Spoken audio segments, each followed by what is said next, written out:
Well, hello, everybody, and welcome. I am so thrilled to be here today with all of you and also with our special guest, Kira Taborn.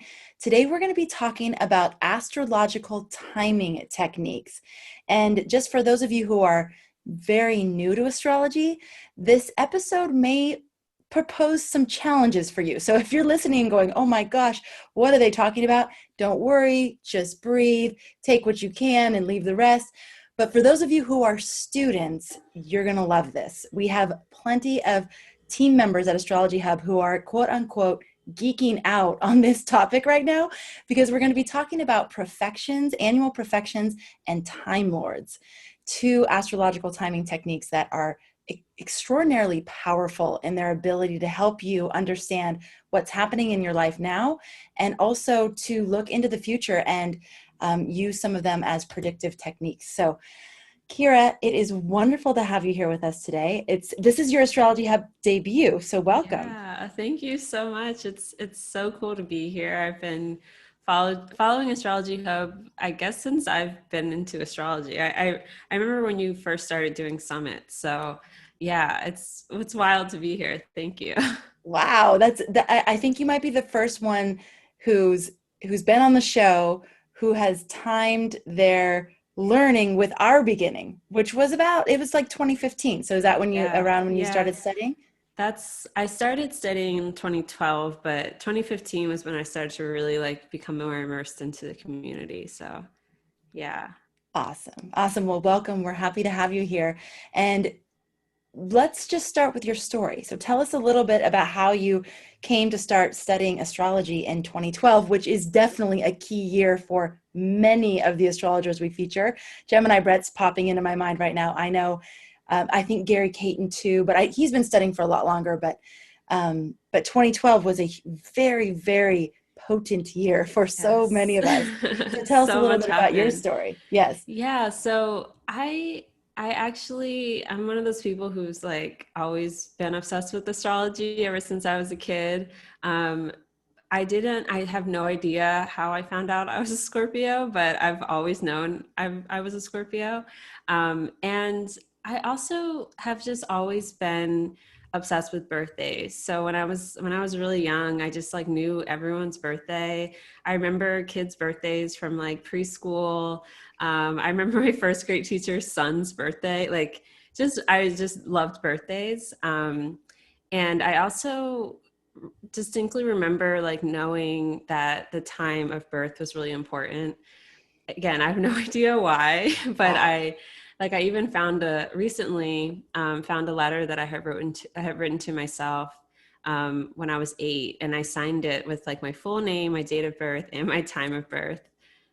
I have no Whoa. idea. Here, were your parents into it? No, not at all. So Not at all. my dad, also a Scorpio, he has always been obsessed with space. And so when I was like 8 or 9, he was, testing me on the like knowing the planets and their distance from the sun. So he would like have me run through all the planets. And yeah, so he's always been obsessed with space and like sci-fi stuff, but it was never about astrology.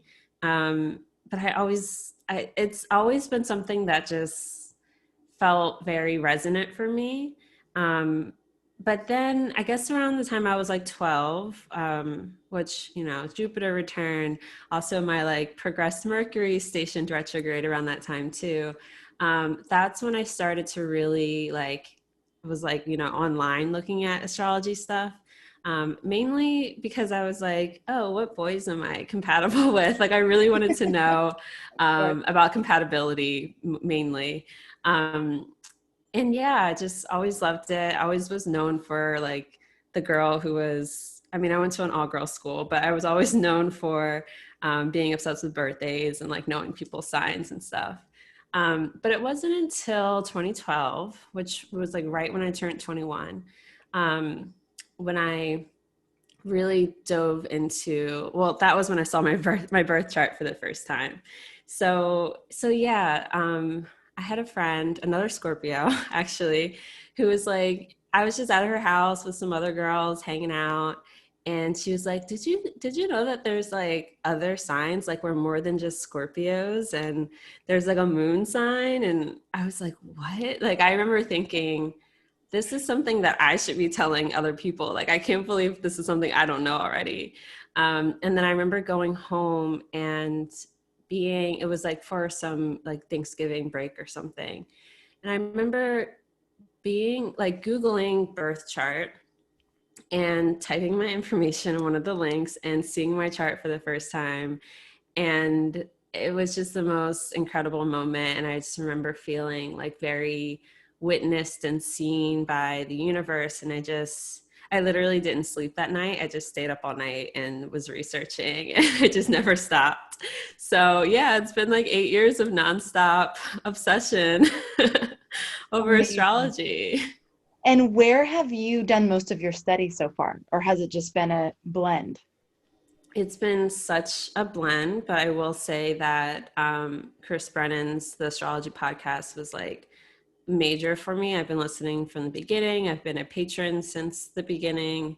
And that's where I've learned a lot. And, just through the podcast, through Chris Austin and Kelly and the guests that Chris has on, I've done a lot of like webinars and classes. I've never taken a course, which is weird because right now I'm developing a course. So it's weird because I don't have much to base this off of, but whatever. That's kind of how I roll anyway. But yeah, it's just been sort of like an amalgamation of a lot of different sources and, podcasts and books and live classes and summits and conferences and all the things, and talking to astrologers all the time, especially like on Twitter.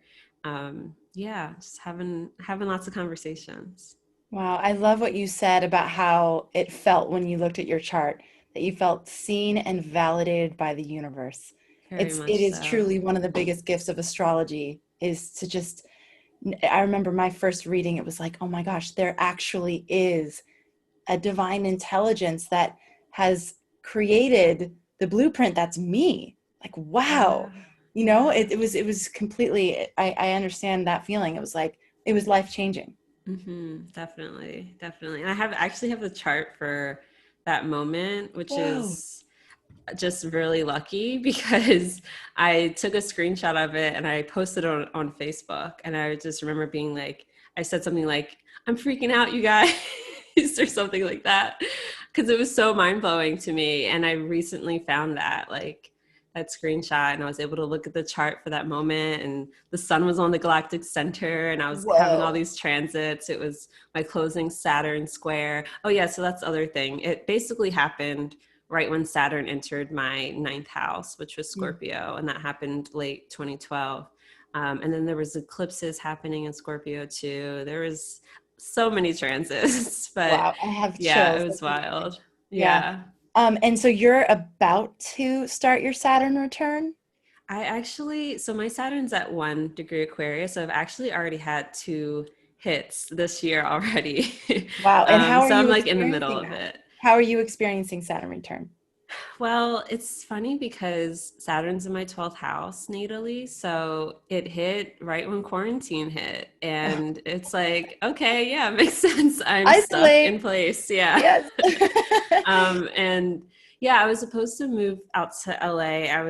I had been in New York for a decade, and then I moved back home to Pennsylvania for just a couple months. Well, it was supposed to be just like a month before I moved to LA. And the virus hit, like it got really bad within like a week before I was supposed to leave, basically. So and then like a week after that, Saturn entered Aquarius, and it was like social distancing, quarantine. Wow. But Saturn is the most dignified planet in my chart. Um, and it's in the 12th house. So it kind of just like operates in the background without me really having to do any conscious work with it. But it being the most dignified planet in my chart, I think I almost say I have quarantine privilege because it's been not easy, for sure, not easy, but I've gotten a lot out of it. And like during the time that Saturn was in Aquarius this year, I've just felt very humbled, very just still. And I just felt like I was learning a lot, and I felt like Saturn was holding me. It made me realize how much of a protective influence Saturn is in my chart. And which also made me realize how that's not the case for a lot of people. And, how Saturn can be this really harsh, cold influence for a lot of people. And it made me just appreciate my Saturn that much more. So yeah, it's been a lot. I've been very much like growing, and I have my final hit in January, like January 2nd. So I'm kind of planning on like being like quarantining myself again for the whole month of January and just leaning into that. But we'll see. Yeah. I love that, really intentionally working with that. It's like you're gonna suck every last opportunity out of that Yeah, final hit, as you say. I like how you're saying definitely. it too. Kira, and don't answer this if the answer is would take us way too off track. But my question is, you keep saying that Saturn is the most dignified planet in your chart. Is there an easy way for people to figure out what is the most dignified planet in their chart? um, an easy way. Yes. I feel like, you just studying what essential dignity means and is kind of like the only way to go about that. So what makes Saturn the most dignified planet in my chart is it's in its own sign of Aquarius, and it's actually Saturn, you could say, prefers Aquarius over Capricorn, because it's diurnal rulership, without getting too much into it. So it's that I have Saturn's direct in my chart as well. It's in the 12th house, which is the house that it joys in, and I'm was born in the daytime, so Saturn prefers the daytime. Ooh, goodness. Sorry. That's all right. It I wasn't happens. expecting that. I had my phone on do not disturb. But yeah, so yeah, Saturn in the daytime. So there's a lot of different things that make my Saturn happy where it is. It doesn't have any harsh aspects from any other planet. I also have like Mars and Venus in their own signs, but there's things like there's other parts of my chart, I guess, that make it so it's not, those aren't the most dignified planets. Like Saturn definitely has the most points, you could say. So yeah, Saturn's studying sitting on the essential throne. dignity. It's like Yeah. Saturn's like the king on the throne, saying, "This is Yeah. my yeah." Um, Super comfortable. it's really hard to believe, and yet not at the same time, that only 8 years ago you didn't realize there was anything more than a sun sign in a chart. Yeah. Like that is Yeah. just incredible. And I hope for those of you who are new to studying, I hope that it gives you a little bit of confidence that, okay, I could know this language and understand it and be practicing it and even teaching it Hmm. in 8 years, which is actually not that long. I mean, I talked to astrologers who've been studying for decades and decades. So Yeah. it's nice to speak to those that are newer into the field and yet still have such a good handle on astrology. So, Hmm. okay, so let's talk about our astrological timing techniques. Do you want to start with profections or do you want to start with time lords? Yeah, well, they kind of are, I would say, one and the same in a way. Time Lords, Time Lords just basically speak to the idea that there's a chunk of time that you're looking at, and there's a one planet that has that's activated for that period of time. So annual perfections is a way to look to see what planet is activated for you. There's other sorts of time lord techniques, or ways to determine time lords. There's the dipole releasing. You could look at it.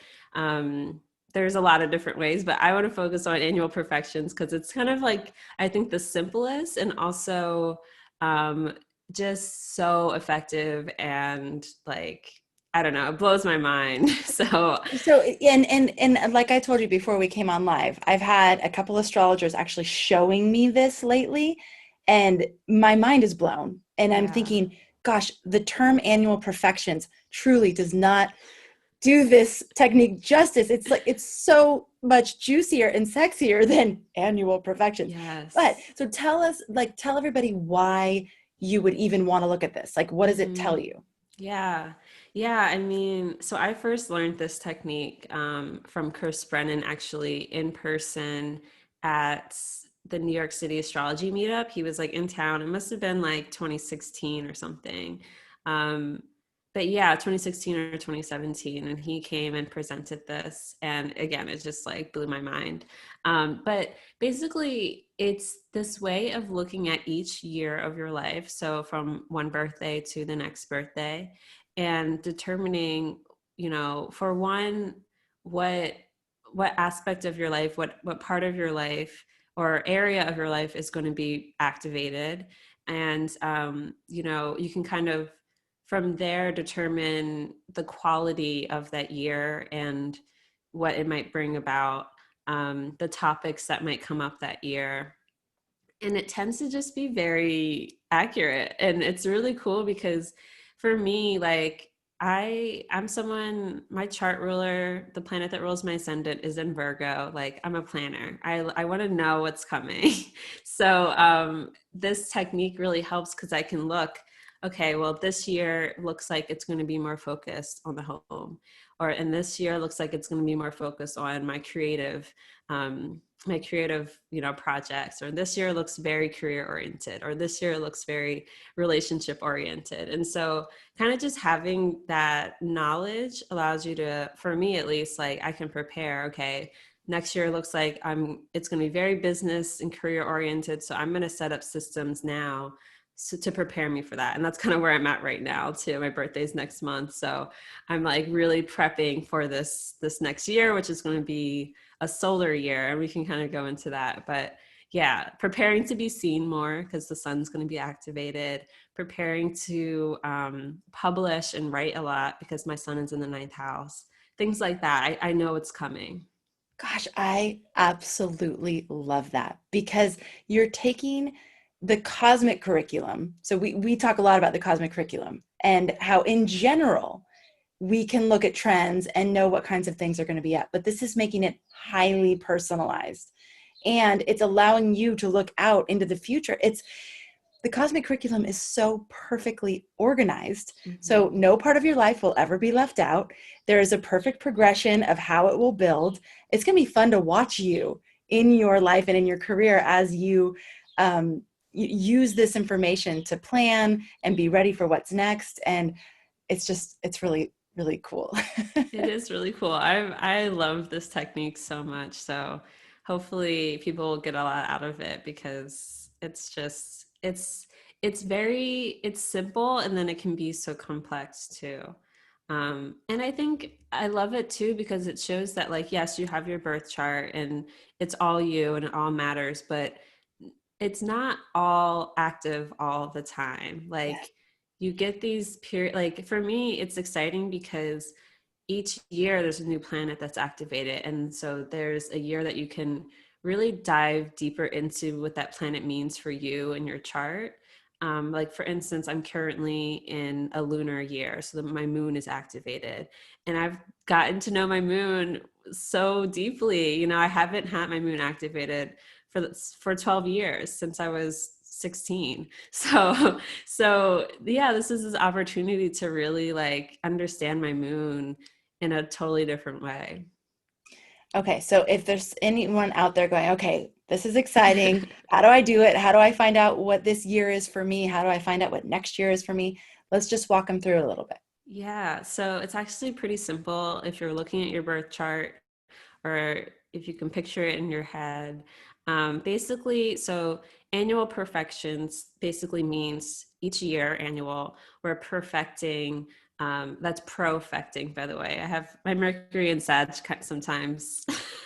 I'm not super clear with my speech, but so you're profecting, um, basically from one house to another house. What does So profection mean? Like what does I it don't actually mean? Is it just I that don't movement? know. Yeah, We it's should just the ask Rick. movement from Rick like, Levine will give us like the history of the yeah, word, break it probably. all down. Yeah, okay, I'll ask him. But basically, so you start at the ascendant, and also, by the way, it's important to use whole sign houses for this technique and traditional rulerships as well. So, you want to look at Saturn as the ruler of Aquarius, Jupiter as the ruler of Pisces, Mars as the ruler of Scorpio. It just works. It doesn't really work with the outer planets, and you'll see why. So, so yeah, you start at the first house, which represents birth, as a lot of us know. And yeah, so the first year of life, from zero, from birth until the first birthday, the first house is perfected. That's the one that's going to be activated. And what you want to look at is the sign in that house and the planet that rules that house, and where that planet is placed in your chart. So, for instance, I'm a Pisces rising. Jupiter is the ruler of Pisces. My Jupiter is in Virgo in the seventh house. So when I'm in a first house year, there's a Pisces vibe to it. And okay, so I guess first, actually, we'll say the topics of that house are what become activated. So the first house being the identity, the body. Makes sense that, the first year of life has to do with those things. And so, yeah, we'll look at the topics of the house. The sign will kind of give us the vibe, the quality. Um, and then the ruler of that house and where it's placed will kind of show the direction, like it kind of give you another layer to it. So when you turn 1 years old, the second house becomes perfected. And then when you turn two, the third house becomes perfected. And it keeps going around until you become 12. And at 12, you're in the first house again. Hmm. And then it goes around again. At 24, you're in the first house again. At 36, you're in the first house again. So, again, an example, I am 28 currently. I'm turning 29 next month. So 28 is a fifth house year. And again, if you had the circle, you went around and counted enough times, you could see that. And 28, yeah, 28 is a fifth house perfection. My fifth house has Cancer, and the ruler of Cancer is the moon. And so I'm looking at fifth house topics, creativity, like entertainment, sex, pleasure, fun times. And so, yeah, those are like the themes that you can expect in the 28th year. Also children. I'm not having children, but that's another theme. Um, yeah, basically birth, and birth isn't always about giving birth to humans. It's about, giving birth to something. And Mhm. oftentimes that just looks like what you're creating. So I knew that this was going to be a year where I'd be creating a lot, and like, yeah, having a lot of, like, you could say I was very fertile in terms of creation, Hmm. especially because it's ruled by the moon. And so then I'm looking at, okay, where's my moon in my chart? It's in the second house in Aries, bringing in money to this too. Okay, so I'm doing a lot of work in um, getting my finances in order, make, like, trying to maximize the amount of money I'm going to make from the creations that I'm creating. So you bring in the second house themes as well, and then also, looking at the fact that it's the moon that becomes the time lord. So anything happening with my natal moon, so any transits to my natal moon, like Mars, Mars is about to station direct on top of my moon right before my birthday. um yeah, any transits to the natal moon. Then also looking at, like, things like new moons. Every new moon and full moon becomes that much more potent during a lunar year. Eclipses are, like, extremely important and potent during a lunar year. And so, so yeah, there's that. And then I'm about to move into a sun year because the sixth house is next when I turn 29. My sixth house is Leo. And so that's going to activate my sun. And my sun is in the ninth house. It's in Scorpio. Expecting to be publishing a lot, expecting to be doing a lot of speaking engagements, but also, like, it's the sun. So it's about being seen. It's about your identity. I'm expecting to just be seen more.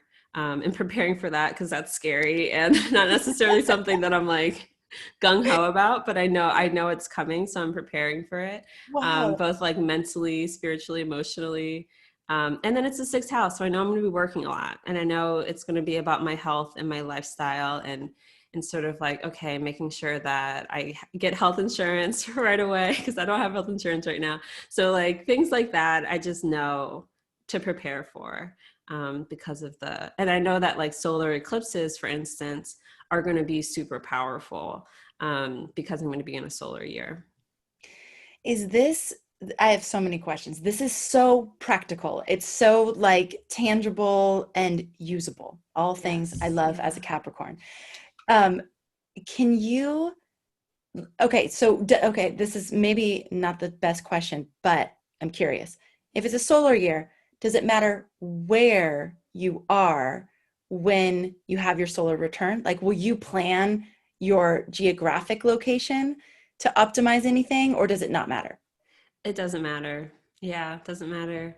I mean, you can do that in terms of your solar return chart and, wanting to optimize that. I personally use birth location for all solar return charts, but I'll peak. Like right now, this is my first time living like far away from where I was born. So I am kind of looking at both charts, but yeah, it doesn't matter actually. It's just, and then I guess I don't know if this is too much, but there's another layer to it as well, which is, you can also, so you can perfect from the ascendant, which is what I walk through, that you can also perfect from your sect light. So I don't know if that's too much, but No, I don't know um, what it means. so It sounds basically, fascinating. yeah, so basically, I do both nowadays, but so you have your sex light, which is either the sun or the moon. If you're born in the daytime and the sun was above the horizon, you're a day chart, basically, and the sun is the light of the day sect. And sectum, it's SECT.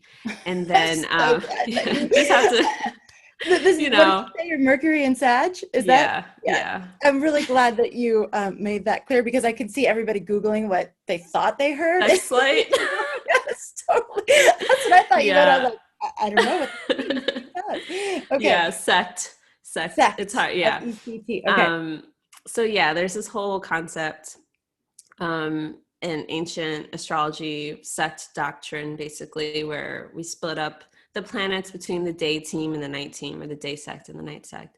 If you're born at nighttime when the sun was below the horizon, the moon actually becomes the sect light, meaning it's the more dominant or prominent light luminary. So yeah, you become a more lunar person born at nighttime. And so another way of doing perfections is starting with the house that the sun is in and counting from there. And that's just kind of like, or, that's if you're a day chart. If you're a night chart, a night person, you would start with where the moon is and count Mm, from there. mm. So yeah, that's a little bit more like, I guess, advanced. And I look at both. Like for me, it's gonna, next year is gonna be a sun year and also a Mars year. So counting from the sun, it actually land in Aries. So yeah, that's another way of doing it too. If anyone is out there and like, feeling ambitious or a little bit more advanced, you can totally do that as well and layer in both. And then you can get into monthly perfections, which is like a whole nother thing, which is really fun. But basically all this is you're looking at a period of time. So with annual perfections, you're looking at a year, and looking at what planet is activated for that period of time. And then just knowing that planet is going to be more important. That's going to be like the vibe. That's a planet that's sort of like running the show for that period of time. So if it's Jupiter, you want to look at Jupiter's transits. You want to look, if right now your time lord is Jupiter, the Jupiter Saturn conjunction is going to be a little bit more meaningful for you. If it's Mars, this Mars retrograde is probably hitting you a little bit different than it would normally. And I know a lot of my poor, like, I have a lot of, have a lot of friends who have Mars activated right now, and this Mars retrograde is just kind of like really knocked them on their ass, basically, more than it typically would, because it's their activated Time Lord. So it's kind of like their avatar. It's like the planet that's really like in charge for that period of time. And if it's Mercury, you're going to have to deal with 3 Mercury retrogrades during that span of time while Mercury is activated for you. So it's going to hit a little different. Mm. Kira, can we do one more example? And I'm happy to Yeah. volunteer just for the Yeah. people that want to keep like track it and make sure they're doing it right in their chart. So Totally. I'm 42. Okay. Where would we be? 32. So let's see. I'm pretty sure 40 is a fifth house. So 42, yeah, 42 would be sixth house. Right? Yeah. Okay. And what's your rising sign? Aquarius. Okay, so it's a Leo year, which means it's a solar year for you as well. Um, This so is my yeah, 42nd year as a solar year. 42nd Okay. year is a solar Mhm. year, and it's a seventh house year. And you said you're an Aquarius rising, so your sun is in the 12th house, Yes. full sign. So yeah, we're looking at a year that, and this is like how you can do quick and easy predictions too. Hmm. So, without really knowing you, without looking at your chart, I can just say 42 is a year that has a focus on partnership. Um, and that could be the relationship that you're in currently. It could be forming new relationships, business partnerships, just new people entering your life. And on top of that, we're looking at the fact that it's activating your 12th house sun. So it might be a time when partnerships, well, one, it could be like isolating with a partner, Yes. being in quarantine with a partner. Um, it could be things like, partnerships kind of taking you to this 12th house place. That's something that's already in your chart, but when it's activated, it like becomes more, real in the moment. It Mm. becomes activated. Um, so yeah, and then when you turn 43, you enter a Mercury year, which it's going to be Virgo, eighth house, Mercury, and then it'll activate your Mercury placement and so on and so forth. Interesting. Okay. So I love this. And then you can do Time Lords, like that goes into daily too, right? Yeah, it can get that granular. I have not gone there, but I like to do monthlies, which, basically follows the same pattern. Um, the first month of like your birthday. So my birthday is November 18th. From November 18th till December 17th, I'm going to be in a sun year and a sun month. And then once December 18th start, I'm going to move into a Mercury month, and then so on and so forth. So you can kind of go around from there too. And you have this overall, like overarching Time Lord for the year, which will be the sun for me, but each month within that year will have its own separate Time Lord. Mm, wow. Again, marveling at the fact that 8 years ago you didn't know there was more than a sun sign in a This is what chart. happens when you're a Scorpio. I have Sun, Mars, Pluto conjunction in Scorpio in the Ah, ninth house. And so you get obsessed you're with going something and you deep. just don't stop. Yes, you're going all the way to the bottom of that Going well. all the way. Yeah. Awesome. I would love to just ask the question to our inner circle members, is this something you want to learn more about and get as a technique that you could actually like hone this skill? Because I can see them really loving it. And I'm sure a lot of them are already practicing it, but it's fascinating. And it's again another way that astrology just becomes really tangible and enables you to use the awareness to make better choices with your Mhm. time, with your energy, with your resources. I mean, you're using it so practically, which is just really inspiring. And how have you seen this like in the past? How have you seen it set you up? I love the example you gave of this year and what you're planning for next year. How about in the past? Yeah. So, one, I guess a good one is, well, when I was 26, I was in a third house year. My third house is Taurus, and I have Venus in Libra in the eighth house natally. So, one thing that I did was, I have Venus in the eighth house. I consolidated my debt. which was very like, yeah, it was helpful. Venus is, consolidate, bring things together. So yeah, I consolidated my debt, which helped tremendously. Another thing was I started to really just knowing my domiciled Venus was being activated. I was like, let's lean into Venus because I hadn't had a Venus activation since I was 17, I guess. Or yeah, 19. So I started just doing more work with Venus. I made my first ever like shrine and not a shrine, but like an altar. It Yeah. was in a conference room and sort of like did a prayer to Venus at this auspicious moment when Venus was in this grand trine with Jupiter and Neptune. And I kind of just asked for like love and money, Mm. Venus things. The next day, I made a lot of money doing astrology readings, probably the most I had made up until that point, like just doing readings at an event.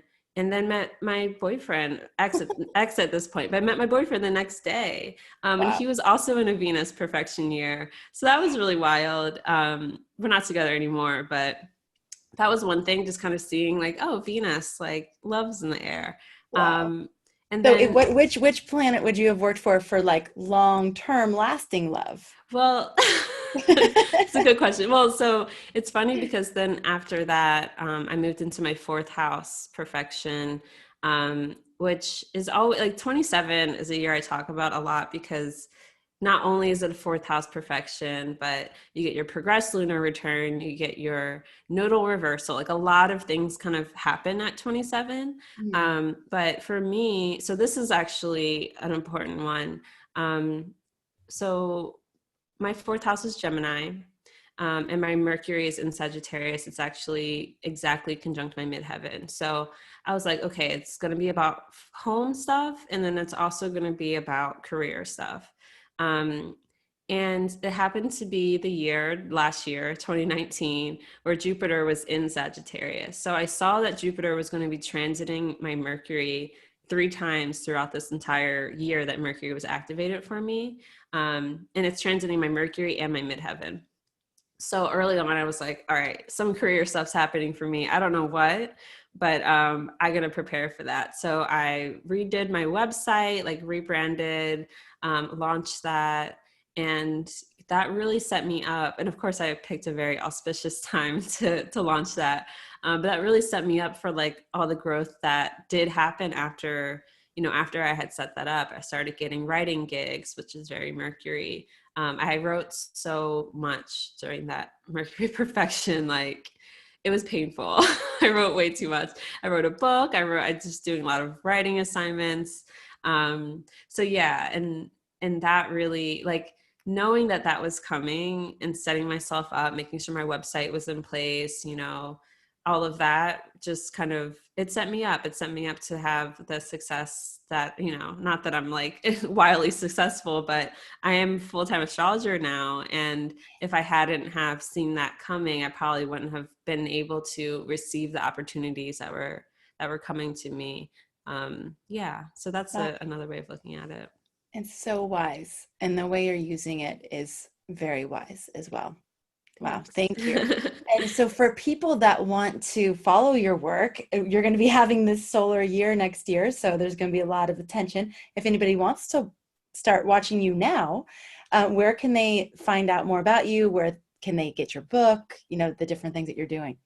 Yeah. Well, I just launched a podcast. It's called The Astrology Show. Um, and that's the space astrology. It's basically astrology without the A. Mhm. The Astrology Show. And that's on anywhere that you listen to podcasts. So there we just finished, or we're wrapping up, I think 10 episodes on each of the planets. So I have an episode on the sun, on the moon, like on all the planets, in conversation with other astrologers, and they've just been really fun to do, and people seem to be getting a lot out of them. So if you want some like basics, like just to learn about the moon or Mercury or Venus, like I think it's a good place to go. So yeah, the podcast, and then my website is theastrology.com. I'm pretty sure I'm booked out in terms of consultations for the rest of the year, but They'll be back next year. And what else? Oh yeah, theastrology.com. I'm at theastrology on Instagram. I'm at theastrology underscore on Twitter. I'm on Twitter a lot. And then there's also Fresh Voices in Astrology. I'm the director of Fresh Voices. So we host monthly webinars for newer, up and coming astrologers. Yeah, and they're always really fun. So you can check us out there too.